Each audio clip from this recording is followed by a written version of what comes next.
Can you see my screen, everyone? Yeah, we can see it. Okay, that's perfect.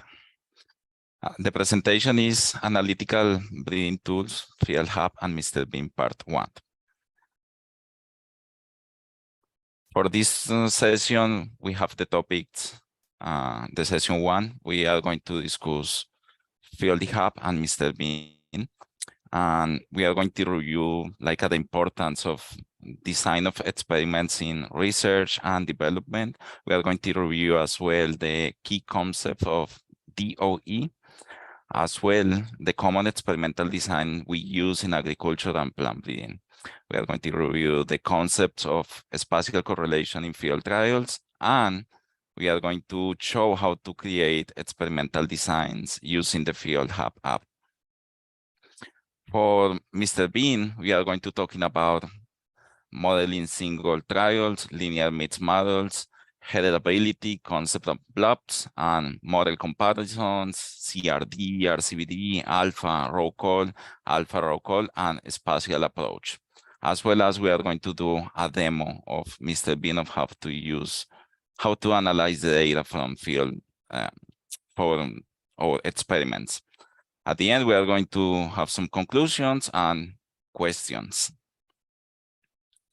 For the next webinar that is planning for March 9th, we are going to upload. That's fine? Okay. March 10. It's March 10. It's Friday, okay. March 10. Okay. Yeah, March 10. We are going to approach other type of experimental designs. For today, we are going to talk about the replicated designs, but for the next session, we are going to talking about unreplicated designs, P-reps, augmented row column designs, as well as we are going to talk about a new feature that we put in Fieldhub that is sparse testing or sparse allocation for multi-environment trials. As well as in P-reps, we can do something that is called average allocation in partial replicated designs for MET trials. For MrBean, we are going to talk about as well the MET trial analysis, MET trial analysis, two-stage, G/E interaction, factor analytics models, and GBLAB using the R package summary. Some conclusioning and question for the next as well. What is Fieldhub? Fieldhub is a design of experimental application that aids in the creation of traditional and replicated, augmented, and partial replicated designs applied to agriculture, plant breeding, forestry, animal, and biological science. And all the people that I contributed to Fieldhub, Dr. Salvador Guesan, Johan, Ana Maria, Richard, and Matthew, that is in here. That is as well a collaboration between NDSU and the CIAT.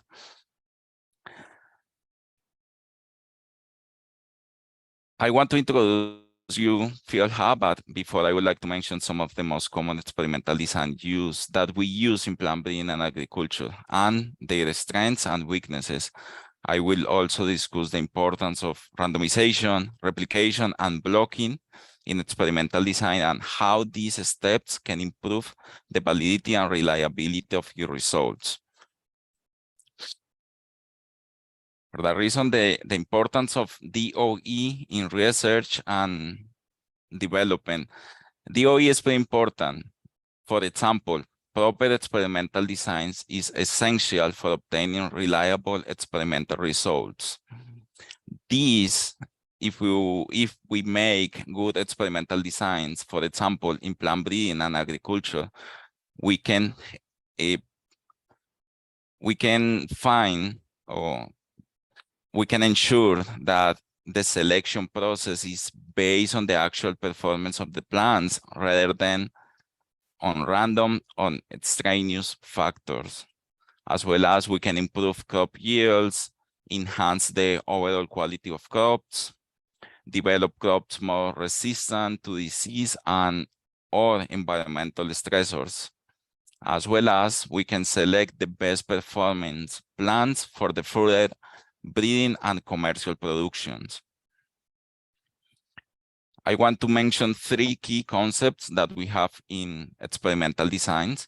The first one is randomization. Basically, randomization is the process of randomly assign treatments to experimental units to control for extraneous source of variation and increase the experiment's validity.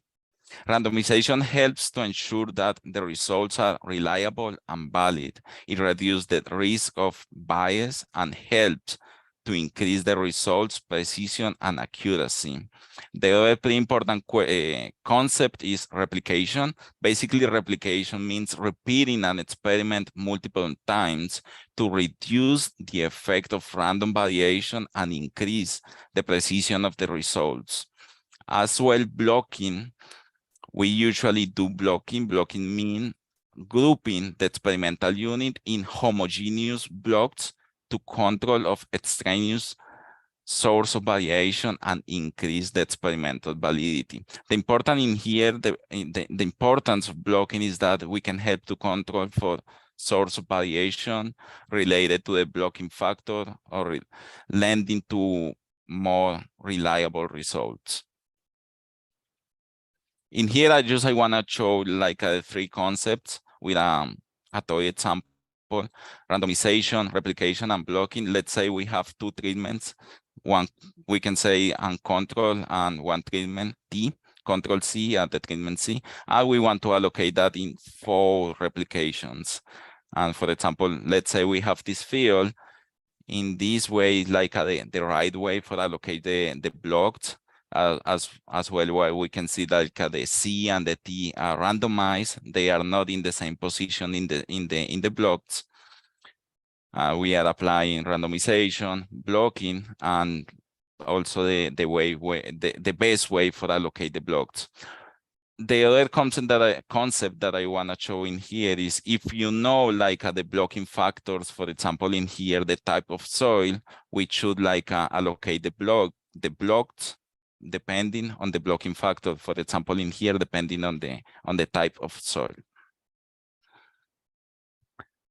Usually, experiments in the field, we have spatial correlations. But what is spatial correlation? Spatial correlation means that when experimental units are close to each other, for example, we are talking about plant breeding on agriculture, that when the plants are close to each other, they often have similar results. If you have 2 plants next to each other, it's usual that the performance of each plant is pretty similar. Yeah, this happened why in field trial, spatial correlation can arise due to variation in soil, sunlight, moisture, temperature, management effects, and other environmental factors. Spatial correlation can impact the validity and reliability of experimental results. Researchers can use spatial correlation techniques to address spatial correlation, such as these techniques can be splines and autoregressive models. There are others, but just I want to mention this for today. And the good part is by accounting for the spatial correlation, researchers can improve the precision and accuracy of the estimates and draw more accurate and reliable conclusion about the effects of the treatments on the response variable. Usually, experimental designs can change depending on the research question and the nature of the experimental units. Additionally, different designs have different strengths and weaknesses. Choosing an appropriate design requires carefully consideration of the sources of variation that need to be controlled and the specific research question at hand. For this, let's start with the basic experimental design, that is the complete randomized design CRD. This is the simplest and most basic experimental design where all the treatments are randomly assigned to experimental units. It is appropriate when no extraneous source of variation can affect the response variable. The strength is of this design, it is simple and easy to implement, while the weaknesses is the lack of control over its extraneous source of variation. For example, for this, let's say we have 12 treatments. It can be any kind of treatment, and we want 4 replication for each one. As you can see, this layout, I generated this layout using Fieldhub. You can see we have treatment from T1 to T12, and they are randomized to the field. For example, we can say this is a field on arrangement in a greenhouse, and each treatment has 4 copies of 4 replications. Maybe the most common or most known experimental design is the randomized complete block design, or RCBD. This design is useful when the experimental units can be grouped into homogeneous blocks and the treatments are randomly assigned with each block. It is appropriate when extraneous source of variation can be controlled by blocking. The strength of this design is the ability to control for extraneous source of variation. The weakness is its limitation to, or the ability to test a large number of treatments. We do not recommend like I use this kind of treatment, this kind of design when you have a large amount of treatments that you want to test. Yeah, what's happened if you have a large amount of treatments, you want to allocate the treatments into the blocks, right? But we have the assumption that those blocks should be homogeneous. But if you have many treatments, that is pretty possible that is no longer homogeneous. Yeah. For this example, we have 18 treatments, and each treatment is going to appear we have 3 times. That means we have 3 replications. There is another kind of experimental designs that we use a lot in agriculture and plant breeding, that is the incomplete block design. Sometimes it's not possible to allocate all treatments to complete blocks in an experiment, right? This can happen for a variety of reasons, including limited resources, physical constraints, or a large number of treatments. For this specific experimental design, we have like an incomplete block design of size V, K, and R is an arrangement of V treatments set off on incomplete block of size K. In this case, in an IBD, randomly assigned treatments within each incomplete block, but not every treatment is applied to every block. That is like the main difference with the RCBD. In the RCBD, all the treatments are in the all blocks. In this case, not all the treatments are in the incomplete blocks. They can be more efficient than the RCBD when the number of treatments is large. For this particular example, we'd say we have a number of treatments B of 15. The size of the incomplete block is 3, and we want 3 replication for each treatment. As you can see in here, in this part, we have the first replication. The first incomplete block contains the treatment 13, the treatment A, and the treatment 10, and so on. Alpha lattice design, there are kind of type of incomplete block designs. Researchers can use lattice designs such as balanced incomplete block designs and partial balanced incomplete blocks design when comparing a large number of varieties in agriculture experiments. The first type of lattice design is the square lattice. In this particular type of design, the number of treatments should be a perfect square number, and the block size is the square root of this number. For example, if you have a number of treatments equal to 100, that you can use a square lattice to randomize your experiment, and the size of the incomplete blocks should be the root square of the those numbers. The number of the replications are flexible. You can set for 2, 3, or 4, depending on the needs of the research questions. The second one is the rectangular lattice. In this case, the number of treatments V is equal to the size of the incomplete block multiplied for the size of the incomplete block plus 1.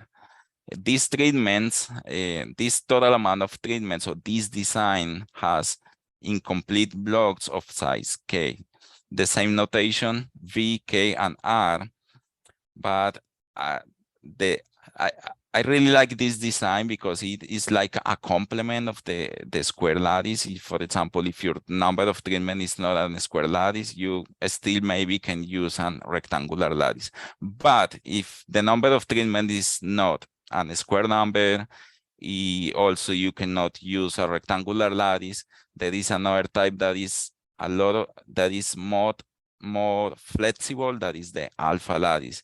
This design is one of the most flexible experimental design in plant breeding agriculture. It is also known as a generalized lattice.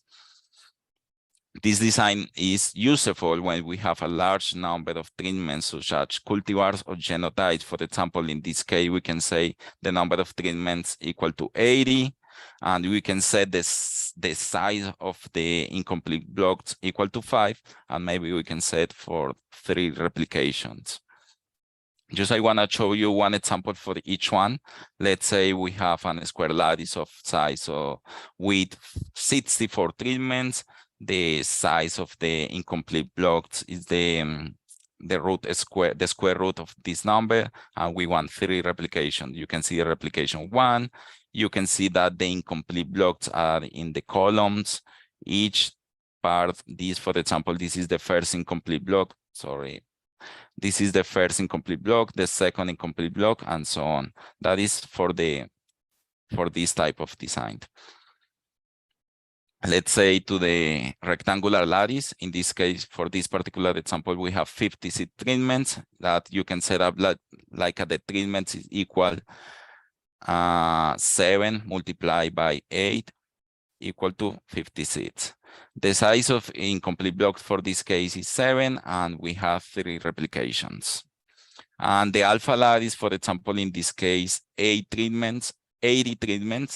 The size of the incomplete blocks are 5, and also we have 16 incomplete blocks to complete the entire 80 treatments, right? Now that we review the key concepts of the experimental design, we can move into the demonstration how to create these type of experimentals using the Fieldhub applications. Let's see.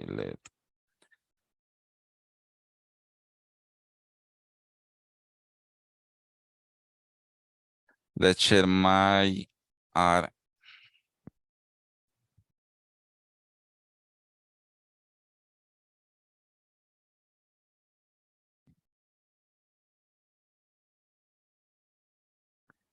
Can you see our studio?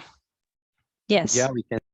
Okay, yeah, the first step for using Fieldhub, you need to have R and RStudio installed in your computers, and install from, you can say, for example, install from CLAN, and you can say install that packages and Fieldhub. Sorry.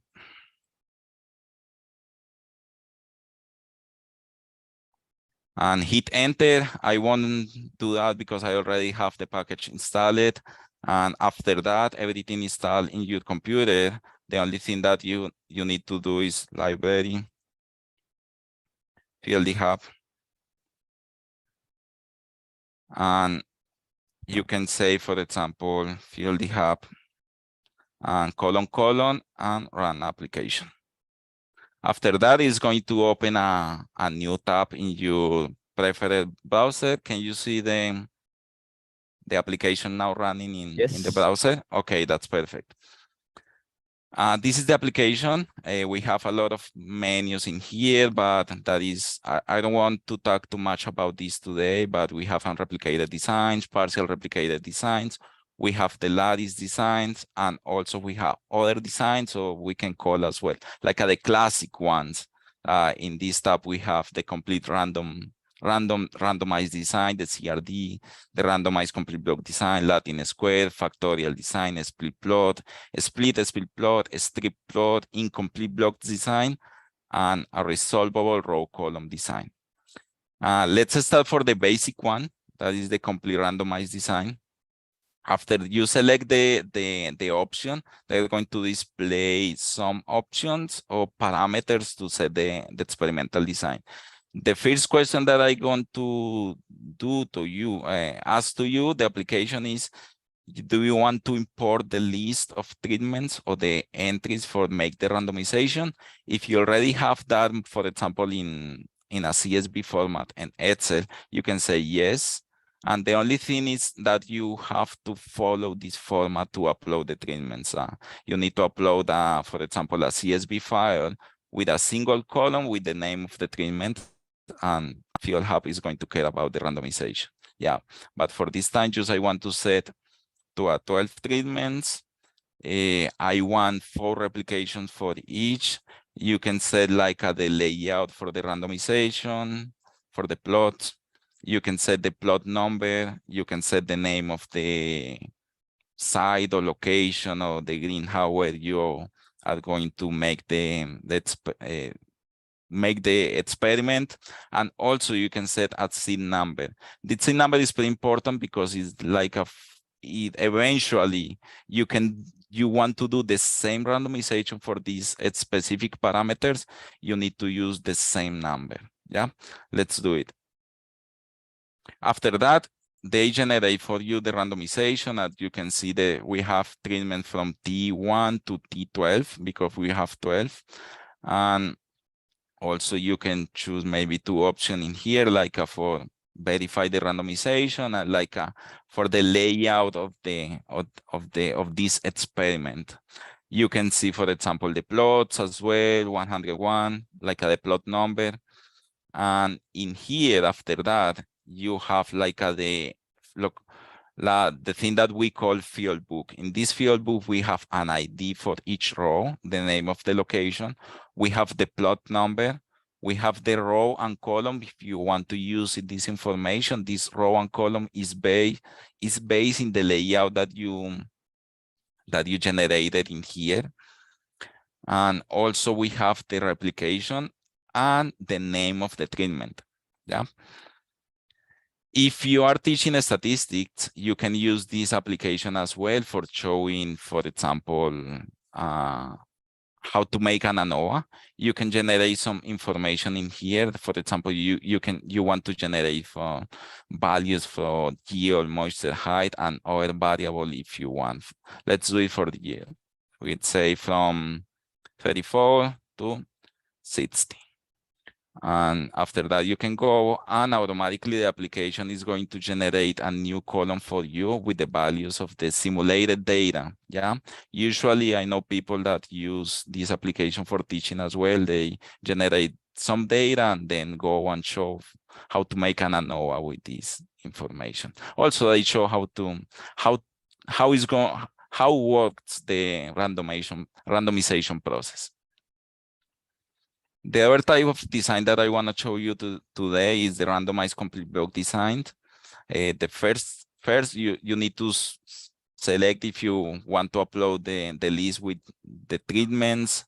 And if not, just put in here the number of treatments that you want to randomize, then the number of treatments that you want to replicate the experiment, and the number of locations. This application allows you to make randomization across multiple locations. Let's set just for one today. Also, you can set serpentine or Cartesian for the plot layout, and you can plot the number, for example, 1000 for this time, the name of the location, and the seed number, let's see 2. And you can run the randomization. As you can see, we have 3 blocks.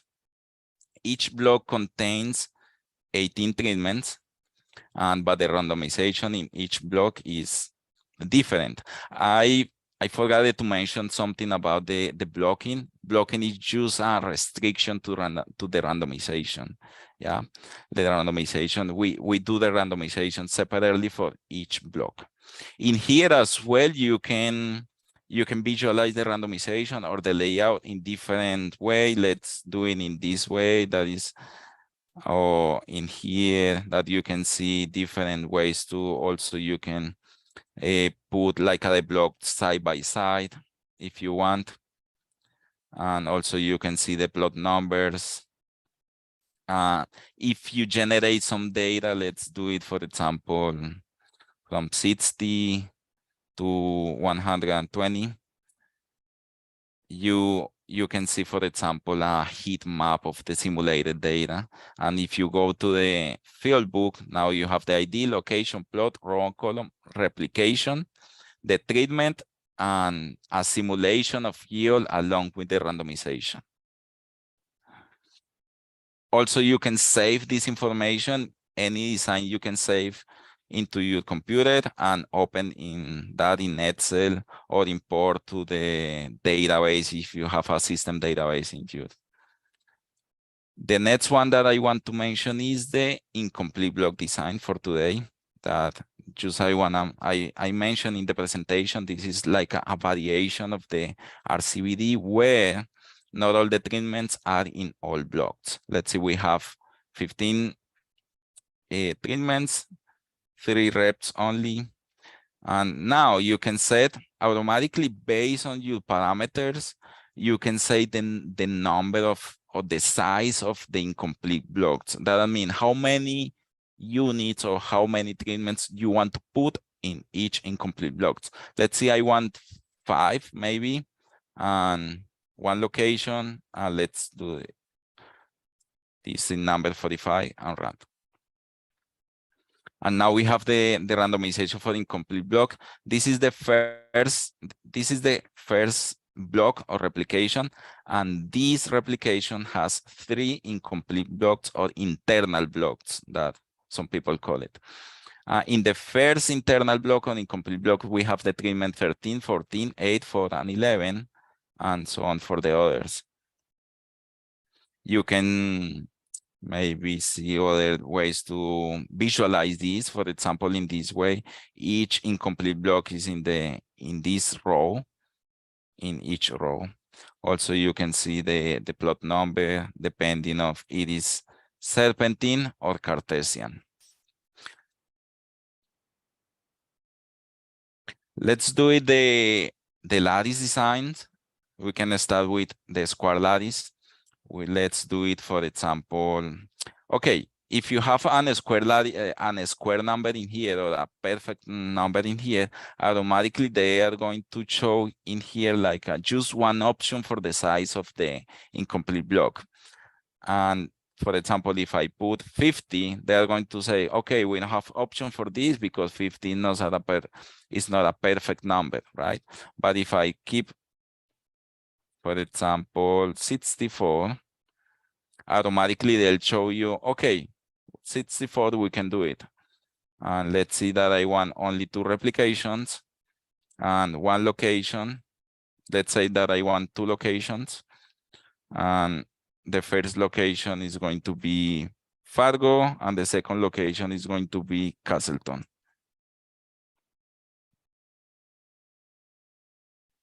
And run the randomization. Okay, we got it, the square lattice design for the first location. This is the first location with these parameters. If you want to see the second location, you can choose the location view from here. And now if you can see, the randomization should be different. We have 14 in here, but for the second location, you have 10. Yeah. Each incomplete block is in this way. Each incomplete block is size 8. And also you can visualize this in the other way, side by side, if you want. And Didier, can you show them how can they extract the map Yeah, utilizing the absolutely. Excel? Yeah. If you click here, Excel, you can download your map of the randomization. Let's do it in here, downloads. Okay.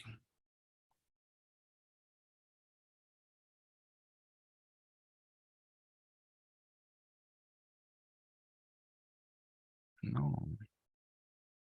This is like the layout. This is the columns. This is we have like the row 1, 2, 3, 4, 5, 2. Okay, yeah, this is the location 2. We have, this is the column 1, column 2, column 3, and this is the randomization. This is like you can use this like as a map for your field if you want. Also, you can download this image.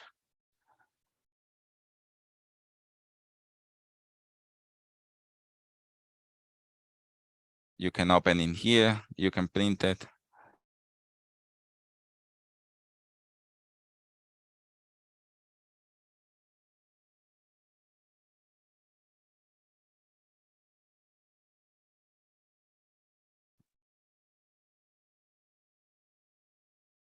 Values. And let me show you just a heat map for this data that I simulated.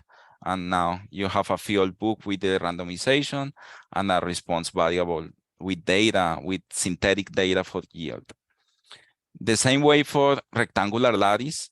Rectangular lattice is more restrictive, but it's a complement for the square lattice.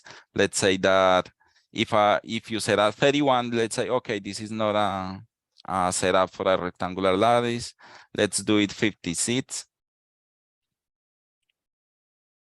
And now we have the size of the treatment, and you can generate this. You can visualize in different ways. If you want, you can see the plots, how it's going on with the plots numbers. And if you want simulate, you cannot see it because you need to simulate some data to make like a heat map before. As well, you can download this field book to your computer. And the last one is the alpha lattice. This is the most flexible design for agriculture. You can say, for example, 80 treatments. I want to, after that, you set up the number of treatments, you set up the replication, you can set up the size of the incomplete blocks. For this case, you have a lot of options. You can say less is better, like smaller incomplete blocks are better than bigger incomplete blocks. Yeah, let's say 5 and run it. As you can see, this is the setup for the experiment, and you can change it at any time. Yeah, for example, let's see the 2, let's see the 4 one. I don't like this too much, maybe this. Yep. There is also, if you want, you can set up in the side by side. This is always up to the researchers how to like deploy the experiment to the field. Also, you can see the plot numbers. This is a serpentine 101, 102, 3, 4, 5, and finish here and come back from here. This is like the serpentine layout. But if you want to finish in here and start in here, you can set this option or this parameter as Cartesian if you want. Let me show you something about us. We have, as you know, I'm Didier. We work in this also with Dr. Salvador Guesan, Dr. Ana Maria Hellman, Matthew Seifel, Johanna Paricio, and Dr. Richard Horsley. As well, if you want more information about, we have, you can view this on CRAN. This is an R package you can download at any time. We have like the manual for all the thing that I did in the application. Also, you can do it in the console using the native functions that Fieldhub has for making the randomizations. As well as we have a publication of the application that you can mention if you want, if you at some point using this app, and if you want to mention that is you use Fieldhub as well. And the other part that I want to use is we are running a YouTube channel where we usually put some tutorials on how to use Fieldhub and how to use MrBean for Fieldhub for making randomization, creative experimental design, and MrBean for making the analysis. As well as we have the GitHub that is public and where you can enter, you can review the code if you want, and you can download. It's totally free. And we currently have 8,519 downloads from Arcan. And you can download the package with this code, or you can download like the dev version from GitHub from here. If you have more information about the package, you can go here and see like the tutorials. We have articles for each function. For example, let's go to the square lattice. You have like a tutorial how to do a square lattice using the application Fieldhub, as well as using the code in R. You can plot the designs using R as well. I think that is my side. If you have questions, if you have no ideas for Fieldhub, just let us know. And yeah, thank you so much for having me.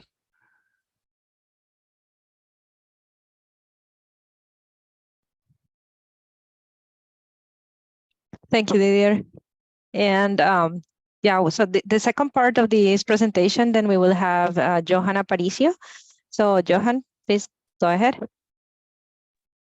And Okay, I don't know if you want to have any Q&A at the end. Yeah, I was about to ask you if there is questions, because probably we can answer first and then move to the second part. I don't know how to proceed. Yeah, if there are At no the end? questions, we can do it at the end altogether. Yeah, go ahead, Johan. Okay, perfect. I'm gonna share my screen. Just give me 1 second. Thank you everyone for joining us. I see a lot of people here, so which is quite nice.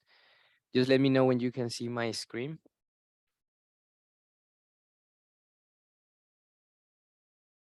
Perfect. Can you see my screen? Yeah, perfectly. Yes. Yeah, we can. Okay. So this is MrBean. As Ana Maria mentioned before, this is an easy to use Archini package that try to make the analysis of field trials easier and accessible for everyone working in Plan B, especially, And this is a collaboration with NDSU, or also Salvador has been supporting the development of this product.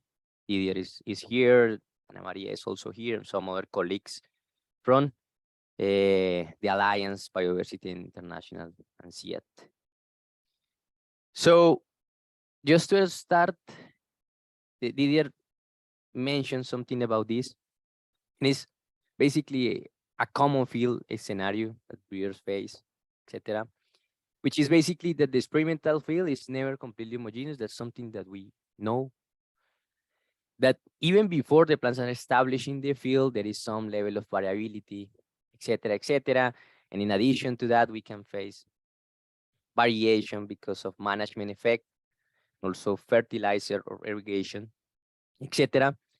In all of these components, as Didier mentioned, can cause, a spatial correlation. That means that experimental units that are closer together tend to be more similar than the plots that are separated by greater distances. So, which is basically the concept of spatial correlation.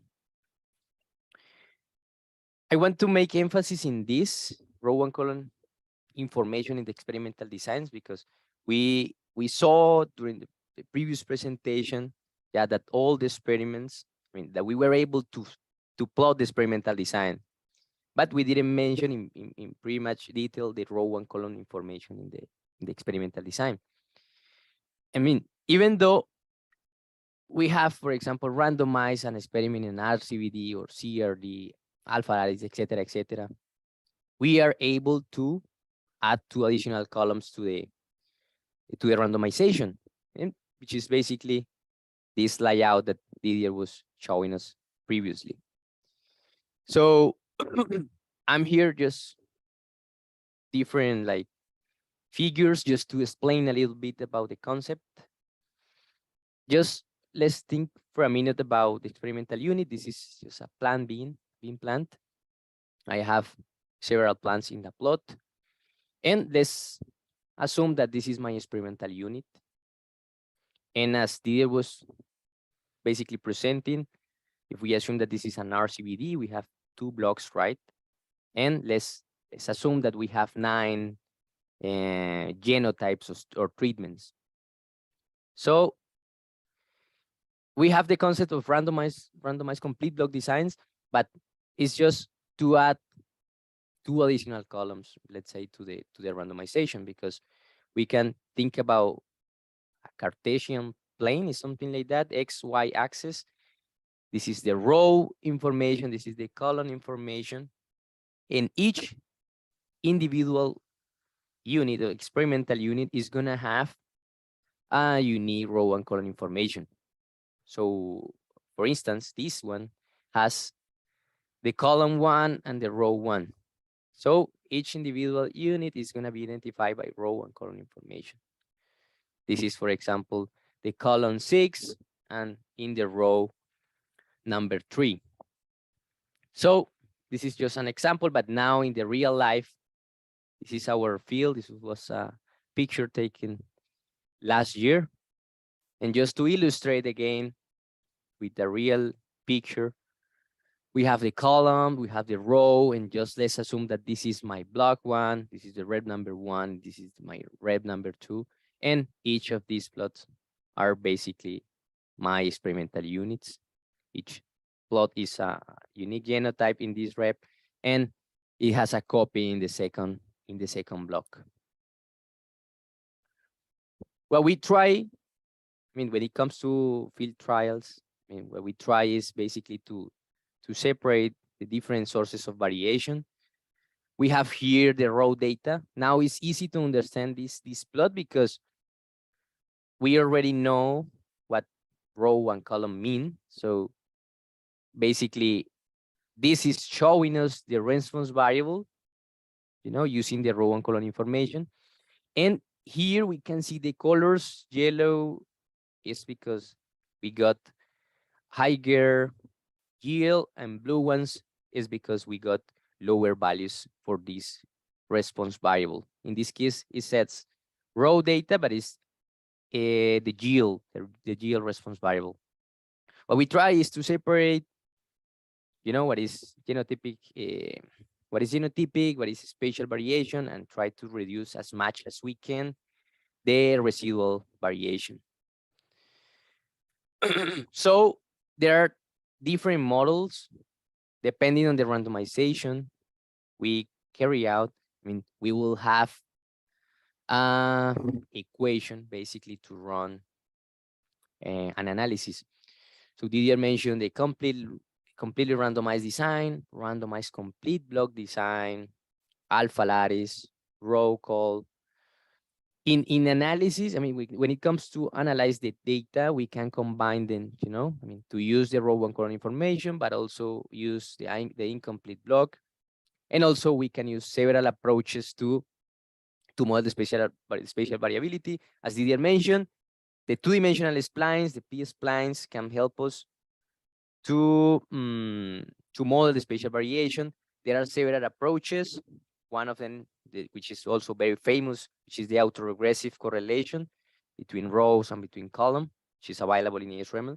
But you know, there are several approaches to take into account the spatial variability. I have to say that they are not experimental design. It's just a different way to analyze the information. Because as I mentioned before, if I have a randomized complete block design, but I have also saved the row and column position, I will be able to analyze the data set as a row column because I have the row and column information. I have to make emphasis in linear mixed models because this is basically the engine we use to analyze the information. So mixed model extends the linear model, the traditional analysis of variance, by allowing a more flexible specification of the errors and other random factors. So it allows for a different type of inference and allows to incorporate correlation and heterogeneous variances between observations. So in the classical ANOVA, we only have fixed effects. In the mixed model approach, we have random effects. So fixed effects are those factors whose levels are selected by a non-random process, and random effects are factors where its level consists of a random sample of level from a population of possible levels.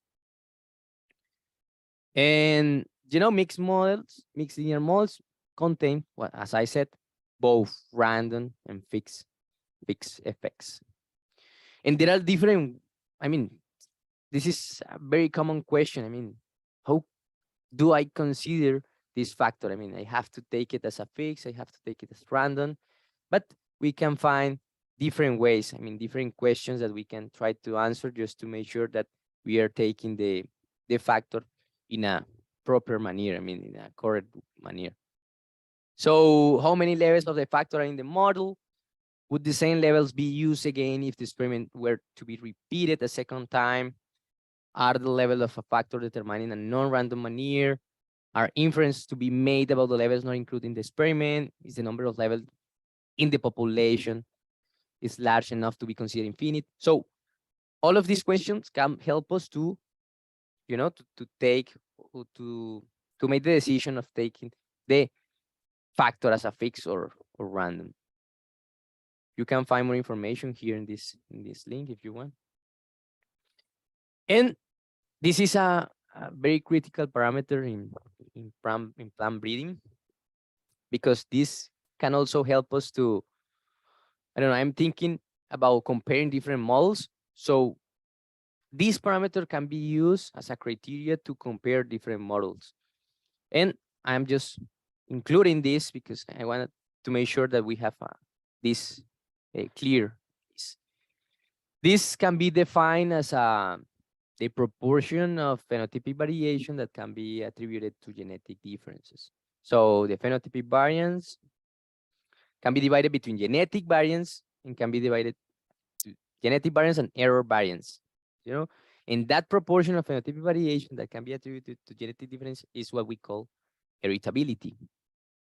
So the most common equation is this one, the Broad-sense heritability, which takes the genotypic variation in on the numerator and then the phenotypic variation on the denominator. There are several ways. In literature, we can find several methods to estimate the heritability. The standard heritability, the one that I showed you before, the college heritability, regression, the blue and the blob, Aoki et al. In 2006. PIFO also has a way to estimate heritability. But the one that we have been using most is basically the college heritability. It has some particular things, very like it consider many other things that the other ones probably not. So that's why we have been using this one, and this college heritability is the one that is implemented in MrBean. So if you are wondering what is the heritability that we are gonna see on the tool, is basically college heritability. Here I leave a paper. You can find more information about estimated Broad-sense heritability. About the calculation. So as I said, this is a proportion of phenotypic variation that can be attributed to genetic differences. Just to measure, if I were to calculate this, what do I need? I need, for example, it's just, as Didier mentioned, experimental design, that was something that we need. Replication, I mean, the key concept of the experimental designs, that's what we need. And an engine to estimate the variance components. In this case, linear mixed model to estimate the genotypic variance, to estimate the residual variance. This plot basically tried to present this in a different way. Just phenotypic is what we see, you know, the raw data, genotypic value, environment, and error is the rest.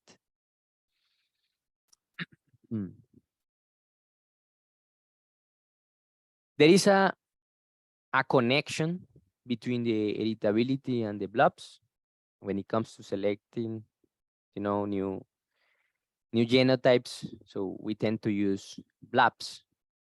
But why blobs? It's because this is a method of estimation for genetic effects, which is in a sense try to anticipate the shrinkage towards the mean observed in the progeny.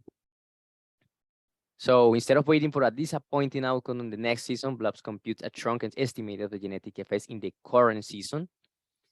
And I mean, if we compare blues with blobs, we will see that the genotype with largest least square mean will be shrunk downwards, while the genotype with the small least square means will be shrunk upwards.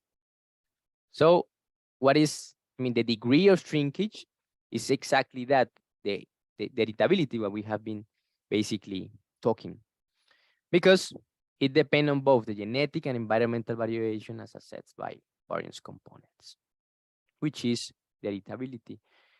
I have here just an example of that. I have 378 individuals, and I have the estimation of the blues and the blobs here. We can see that this has a higher range, while this one has a lower range. The variation tends to go to the mean. This is basically the shrinkage, and that level of shrinkage is what is called the editability. This is also a method for estimating the Brosen's editability. We fit a linear regression, and we take the slope of that linear regression, and that's going to be the editability, the Brosen's editability. Let me check. Here I have a motivational example.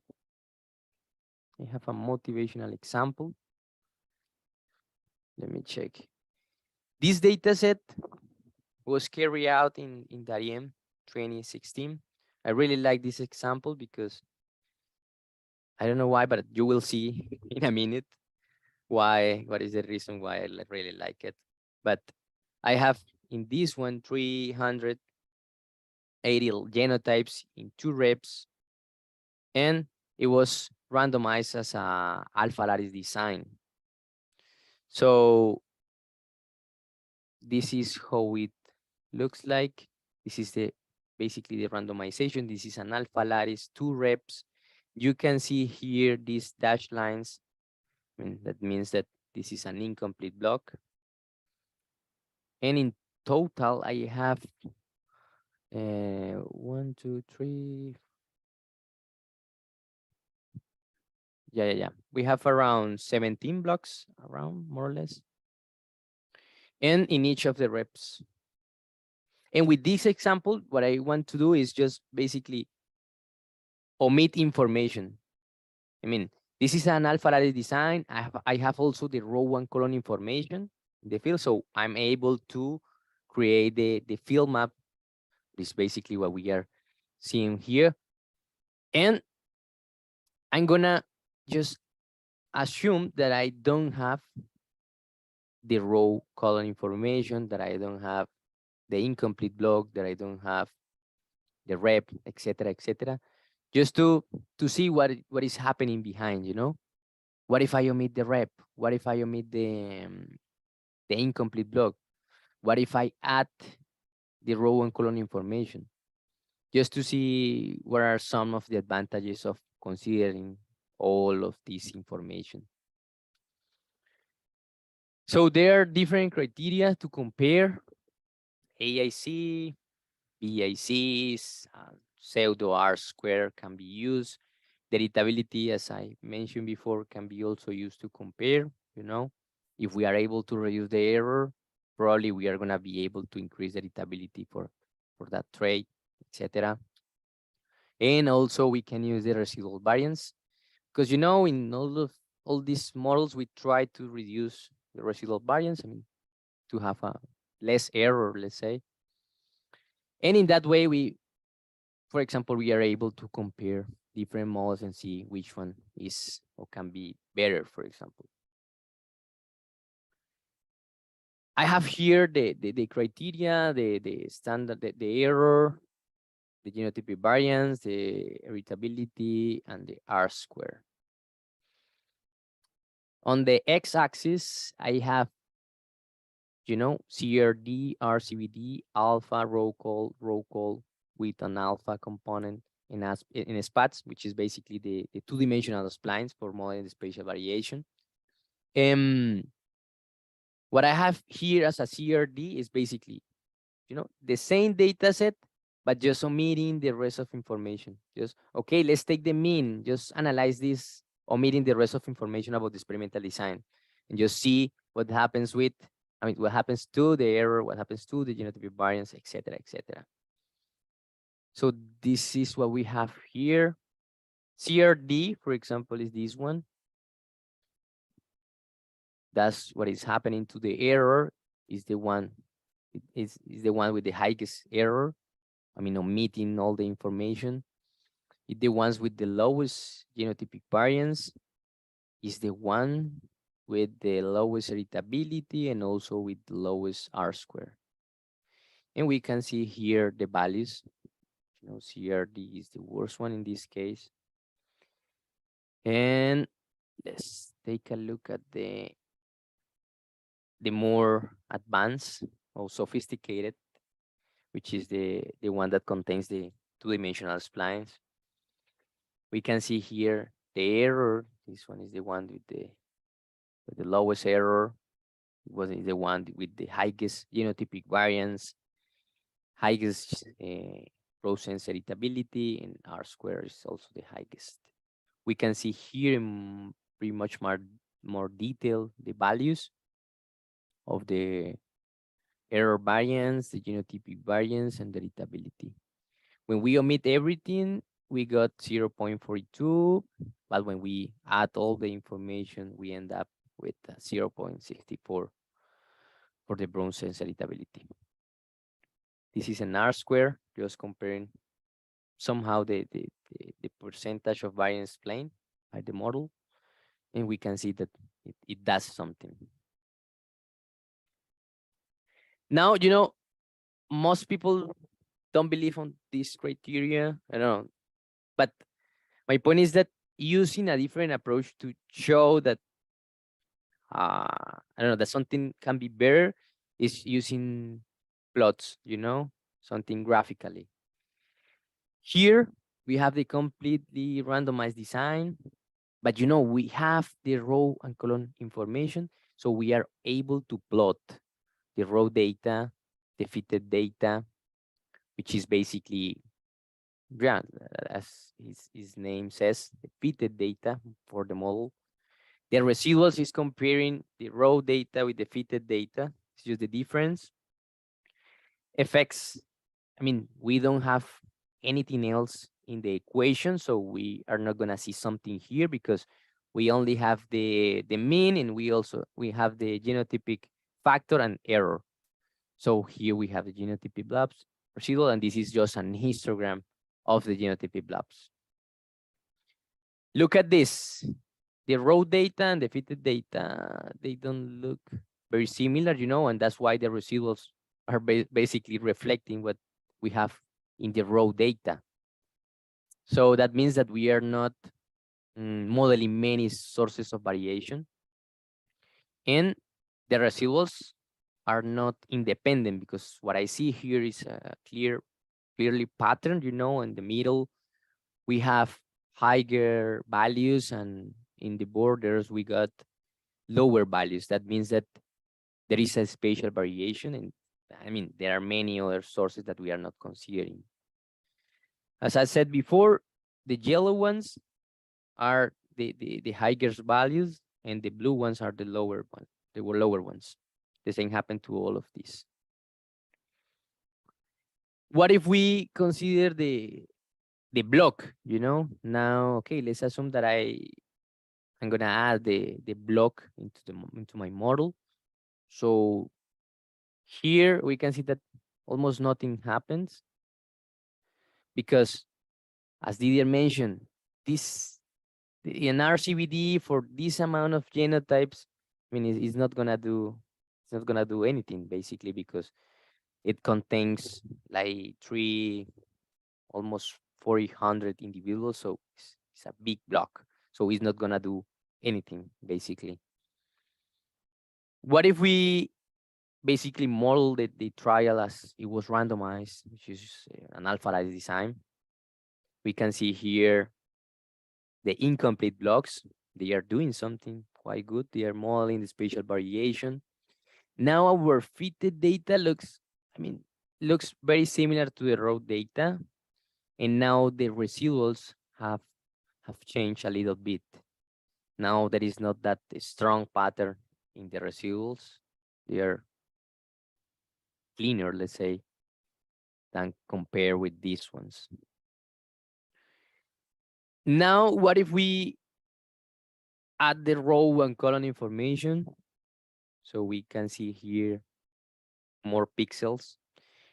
And when I see this plot, it's kind of like to have a camera, you know, I am increasing basically the number of pixels for my camera.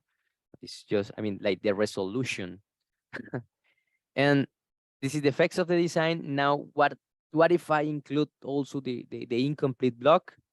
So I have the row, the column information, and also I add the incomplete block. So now you can see here, it is doing a good job. I can see the residuals are, I mean, they don't have a pattern. That's something quite good, you know, that's something that we are looking for. And using the spatial approach, which is the one that has these two-dimensional splines, what we see here is like a smooth, you know, and as I mentioned before, I mean, the number of pixels, 2 pixels, 36, etc., and we are basically increasing the number of pixels, and we have basically a better resolution for this. Our fitted data is very similar to our raw data. That's why we saw that R-square pretty high when we include the row and column information. And yeah, this is basically a GIF illustrating all the changes. So, well, some of the tools and packages available for running linear mixed models, probably you have heard about some of them. SPATS, spatial analysis using splines, Rodriguez et al. In 2018. ASRMLR, LME4 for feeding linear mixed effects models, and Sommer also. And all of them have been integrated into MrBean. So you are gonna be able to run SPATS models using this engine, this approach. ASRML also, LME4, and also Sommer for something specifically. What can MrBean do for you?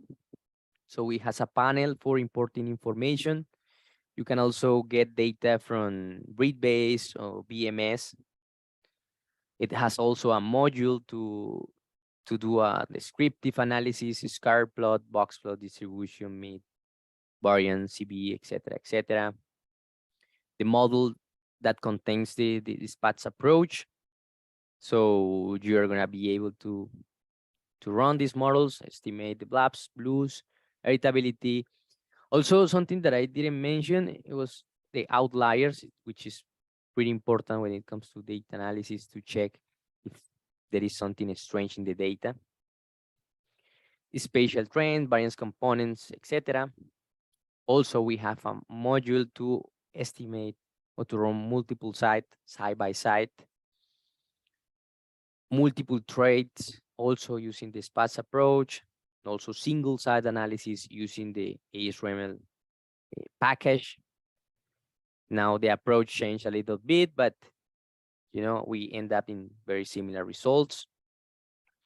We have also a model selector for ASRML, because in ASRML is kind of difficult to find the best model. So there is a model selector for ASRML models. And the MET analysis that we are gonna discuss next week which is using basically ASRML and also a two-stage approach. We are able to estimate or to feed factor analytic models on a structure, core GH, run principal components analysis, etc., etc. And the traditional designs using LME4, RCVD, CRD, alpha lattice, resolvable and non-resolvable row column, and also to estimate blobs, blues, editability, and to identify some potential stream observations. In summer will help us to fit a G-blob analysis, estimate marker effects, genomic editability, variance components. But when this is when we have genotypic information or marker data. If we don't have, so we are gonna use the rest of the models. So let's jump to the demo. Let me check. Escape here. I'm gonna open R. But first, I'm gonna show you. Oh, let me check that. I'm gonna use this. I'm gonna open a new browser just to show you how to find MrBean on GitHub. This one, perfect. And this is the repository of the app. You can see all the source code here, this R folder I have here. And the way we can install the app is basically copying this code that is in here. And once we copy this and run, and once it's basically installed, we need to run just a library MrBean and then run app,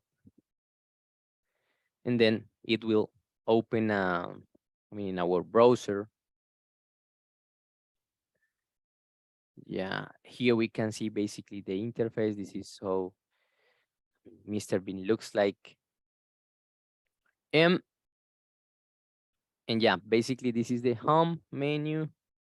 We have on the left side all the modules, the one for importing data, the one for running SPATS models, the one for running ASRML models, the one for running MET analysis, the one for running the G-blob, the one for running the traditional designs. So just let's go to this one. Here we have preloaded a data set just for you to be able to run something, I mean, it's just a Mickey Mouse data set to play with. But also you can import your own data here. You can import CSV file, TXT file, Excel files, etc. And also, I mean, here at CIAT, we use BMS. I mean, it's the place basically where we store our information. So we use this also to connect to BMS. I mean, if you also have information in BMS, the only thing that you have to put here is the server. Here is our server is here. You have to use your credentials here. I have to say that we are also able to get data from Breedbase, if is that the case. And internally, we are using a beautiful package called QBMS. But yeah, we can talk about that later. Crops, we have here beans. We have to select the program. I'm gonna select this one, CIAT Uganda Kawanda beans. And I don't know, just as an example, let's take this one. And I'm gonna, yeah, select this trial. I have the information here, so I can basically analyze the information without downloading and importing information like that. And I'm gonna just use this example I have here, which is basically the one that I presented before in the slides. And I'm gonna go through all the modules. So once we have the data here, we are able to plot the data. So the first thing that I usually do is basically to plot the layout, the randomization, just to check the randomization. If we have the row and column, we can see here, oh, okay, the rep number 1 was located here and the rep number 2 here. We can see a color by, for example, block, because this was originally randomized as a alpha lattice. So we are gonna be able to see the blocks here. Here, the block number 1, here the block number 1 in this other rep. So in total, we have 18 blocks. Yeah. So we can do this, and also we can, we have the yield here. We are able to plot by column, for example, just to see if there is something or if this factor is affecting our variable. Here there is like a pattern, in the middle. We have the higher values in the middle and the lowest one in the borders. We can also plot by rep. For example, we can plot by incomplete block. Internally, we are using Plotly, so we are able to see it like in an interactive manner. And let me check by row, for example, when it comes to check the variation, the raw data. And it's interesting because in the middle, we see this pattern. Probably something happened to the borders, but in the middle, we got higher values, in this case for yield. We can basically select and play with these kind of things. We can also make zoom to the plot and also increase this just to have a better experience, and etc. Then we can jump to see the distribution of the variable, oh, this is pretty normal. You can select here to see, let me check, something is happening. It's getting crazy. And we can estimate also, the mean, standard deviation, minimum, Q1, median, etc. Also by group. For example, I want to check by rep. Okay, this is the mean for rep 1, the mean for rep 2, the standard deviation, missing data if I have, etc. And also it's gonna be, this plot is gonna be colored by the factor you have here. So for example, rep, we can see by block, etc. We can see individual plots if we want. We have a lot of blocks, so they are gonna be plotted here. Let me check by rep.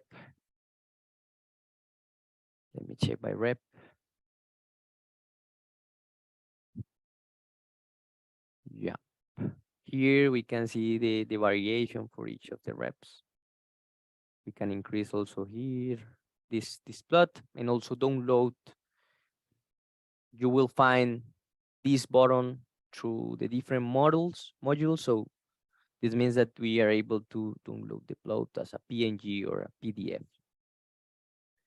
Once we are happy with the data, there is nothing strange, there is nothing wrong, we can jump to single site analysis.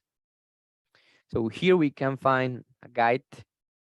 It will guide us to the process of, selecting the response, the genotype, if we want to take the genotype as random or as fixed, the row and column information, if we want to add the rep, etc. If we want to add additional fixed factor, random factors, covariate probably, and then some buttons to just to run and to see some interesting statistics. And basically, we have here the yield. We already selected here, the genotype here. Then we got this output. This is basically, if you have used SPATs, I mean the R package, you might find this very familiar because it's basically the output that SPATs package gives you. Here we have the model plot. This is the same example that I showed you before. Raw data, fitted data, residuals, fitted genotype blocks, histogram, etc. And here we can see the spatial trend. The spatial trend, we can explore it in much more detail if we want. And also, I mean, we wanna see what is the editability or the variance component. For example, we can just press here, info box. This is the editability for this trait, the residual standard deviation, R square, and the coefficient of variation. You know, we are fitting the genotype as random, so what we expect is basically to get the blobs. Blobs here, predicted values, and their standard errors for all of the genotypes. And, you know, we can jump to see the ranking plot, just a ranking plot. What is the best one, for example, here? Oh, this genotype is the best one with this yield. Which one is the lowest one? Is this one, for example. And you see that the standard error, it changes a little bit depending on the genotypes. I mean, this is because if we have more replicates, we're gonna have, let's say, a lower, you know, standard error, and in the other say around, the other way around. So this one, because it has probably missing values, so it's gonna have higher standard errors. Here is again the table with the predicted values and the standard error, and this is just the histogram of the predicted values. Something important is to check the residuals. They can cause a huge damage to your data when it comes to really strange data points. We will check an example just for you to know what are more or less the problems that we can face when we have extreme observations. Here, I mean, I'm just gonna jump to ASRemel just to show you what we saw previously. This is single site for ASRemel. I have here the yield, the genotype, the call and row information. I'm not gonna include the spatial correlation. I'm just gonna assume that they are independent, and I'm gonna fit the model. Let's wait a minute. And then, you know, we can see basically the plots that we saw during the presentation. Raw data, fitted data, residuals.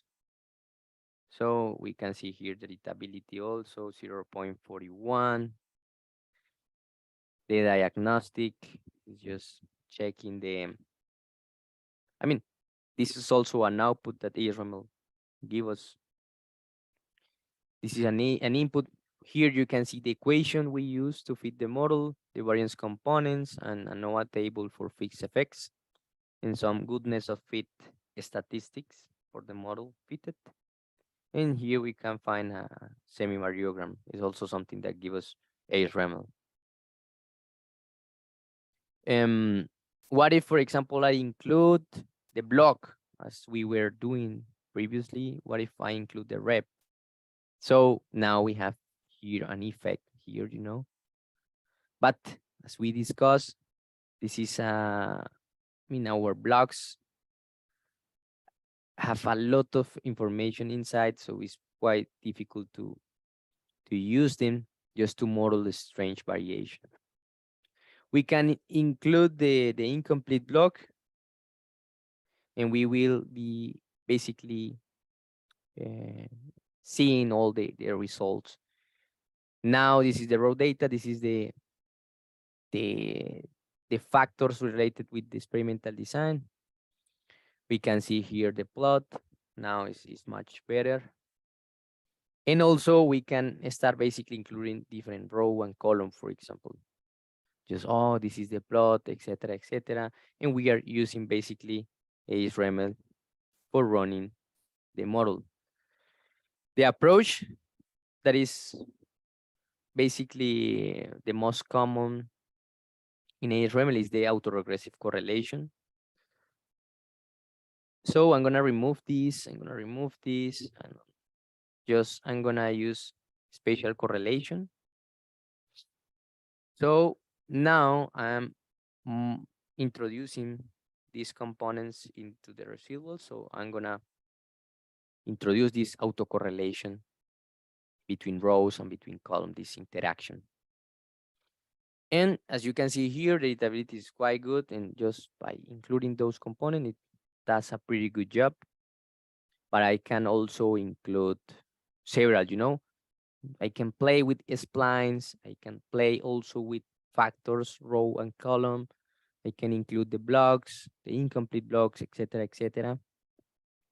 Just to see which one gives me, I don't know, a better performance. But yeah, this is more or less. I'm gonna just import a data set to show you something related with the residuals. And yeah, this is basically the way we can, we can drag the file to these rows, but we can also search in here, you know. Once we import the data, we have to make sure that it was good read. Let me check, okay, row, column, etc., etc. And yeah, let's jump to single site analysis and let's analyze this yield. This yield has a, I'm gonna show you, a string observation. You can see it here, but sometimes we don't check, you know, when we have a lot of information, we don't check in very much detail, but we have, for example, strange data. So just for a minute, just omit this, that we have seen this. And let's assume that I'm gonna just analyze the trial omitting that information.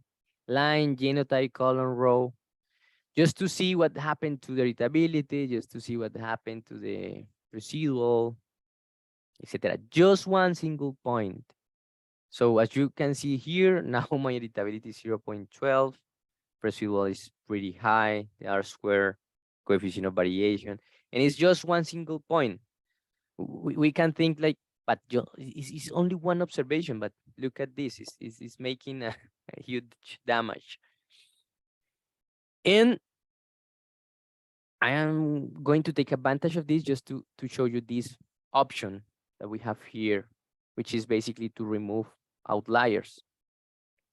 So just by clicking these remove outliers, it's gonna appear this option here to remove. I can define, okay, I wanna check once, I'm gonna check twice or 3 times if there is something strange in the data. In this, I'm gonna say, please check if there is something strange, remove it, and then refeed the model. So the method we use is the one described in many books, which is basically under the assumption of the normal distribution. We know that the residuals, you know, they follow a normal distribution and they have a range, 3 and -3, in the scale way, in the scale way. So if there is something beyond the limits, so we can think about removing or omitting basically the data point. Now that we have removed that data point, look at this. Now we got a good editability, 0.65, residual standard error. Now we got everything like quite good. But just to make sure that we understand a little bit about the damage that can cause one single observation. I didn't show you. I'm gonna just leave it here, and I'm gonna jump to the residuals just to see the boundaries that we create when. Let me show you just 1 second. Here, these ones. This is basically showing us the residuals against an index, just the values, and we can see if there is something strange, where it's located. And here in the QQ plot, we can see, and this is gonna tell me what is the observation. So here is, look at this, is because probably someone made a mistake by typing yield and it moved the point a little bit. So probably that's something that can happen, But we have to make sure that we remove the observation and then we redo the analysis and etc. etc. When it comes to, many trades, I can also analyze it here. We are just in single trials analysis. So this is gonna run trade by trade. I have yield, days to flowering, DPN, days physiological to maturity. For example, 100 seed weight. I complete just the fields that I need, call, row. There are some of them that are not mandatory, but call and row for sure are gonna be mandatory because it's basically the approach I am using here, spots. Internally, MrBean is gonna start by fitting the first trade, the first one, then the second trade that you have there, and so on. At the end, it's gonna save the variance components, the blabs, the blues, depending on what you have selected. And you are gonna be able to see, these plots for all of the trades you have fitted. So this is days to flowering, DPM, 100 seed weight. And you can also see this, like this button here can show you the percentage. I mean, how much is spatial variation.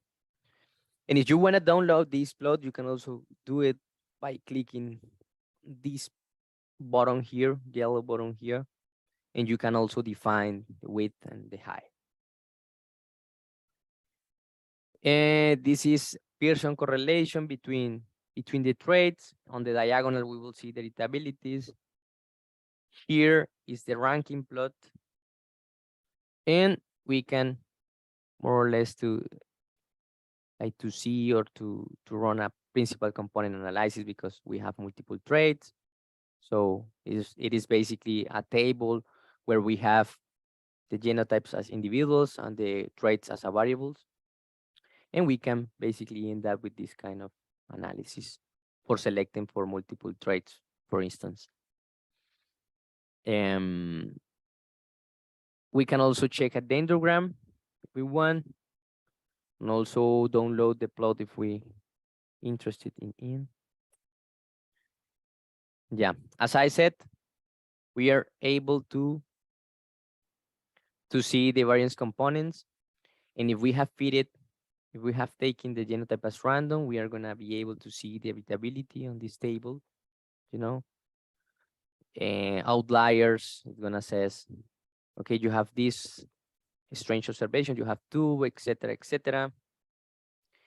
And also, it will give you the predicted values,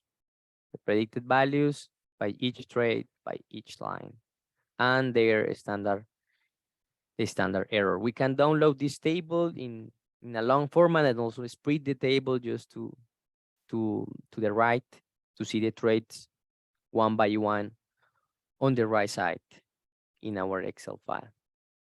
And also, if we detect something, I mean, if MrBean detects something strange in the data, I mean, a strange observation, is gonna show you all of them in this table by trait. Days to flowering, this is basically where it's located, the call tree, the row this is the fitted value and the response, and so on. I see some questions in the chat, or let me check. Yeah, this is, I mean, when it comes to multiple sites, I can also jump to this model here. And also, I have many data during many years, and I want to analyze it all together. Remember that this module, you will need to have the row and column information for all of them. And MrBean is gonna run one by one. So this trial, in 2021, this trial in 2022, this new trial in 2023, and so on. And We have a question in the chat. yeah, I don't know if you want to answer it now. yeah, Somebody's asking if it is possible to have those software online. yeah, for sure. We are able to run it offline because they are basically running on your local computer. So this is open on the browser, but it's not because it's taking services from the network. No, it's just because it's the way, for example, China, or we put the app, But yeah, for sure, if you don't have internet access, you are gonna be able to play with the app. That makes me think about something, which is that we can also create icons. This is for Windows users. We are gonna be able to create an icon. For example, if someone doesn't want to open R and then copy that line of code and then open this in the browser. So just by clicking on these icons, you are gonna be able to see the app on the browser again, but without worrying about opening R Studio, etc., etc. But for sure, you will need to have installed R and R Studio, for example, in your computer. That is gonna run in the backend. Let me check. And we will be having shortly some of these tutorials also in our YouTube channel. So you can see how to download R and R Studio as well. There is an installation video in there. That's a good point, exactly. And also, if someone is more familiar with Docker, we are also using Docker to put our apps there. So if you are more familiar with this, you can also download the Docker app. Oh, let me check if I haven't logged in here. Let me check if I have it, MrBean app. We can search here, MrBean or Fieldhub. Let me check. Fieldhub. Exactly this one. So the way we have to basically to download this by using Docker is basically to pull this repo. You can find this one, Fieldhub, and you are gonna be able to find also MrBean. If you are more familiar with Docker, so you can also download from here. Yeah, I don't know if there are more questions. If there is something I didn't cover. Anna? Right now, I think that we are okay. I just wanted to mention that, this application it has been very much used by many of our breeding programs here at NDSU. And this has helped us to easily, for our breeders, or even some of our agronomy teams have been using it as well to make quickly decisions. So if you have any questions on how to utilize it, please let us know now. We are showing you pretty much the single location analysis. And one thing that it's important to mention is usually when we do the analysis, let's say for a single location, we consider the genotypes not to be random, but we consider them facts. And then when we do the analysis across locations, then that's when we consider the genotype random. Excellent. That's a good point. When it comes to multi-environmental trial analysis, the approach we have available on MrBean is the one that is mentioning Anna, which is the two-stage approach.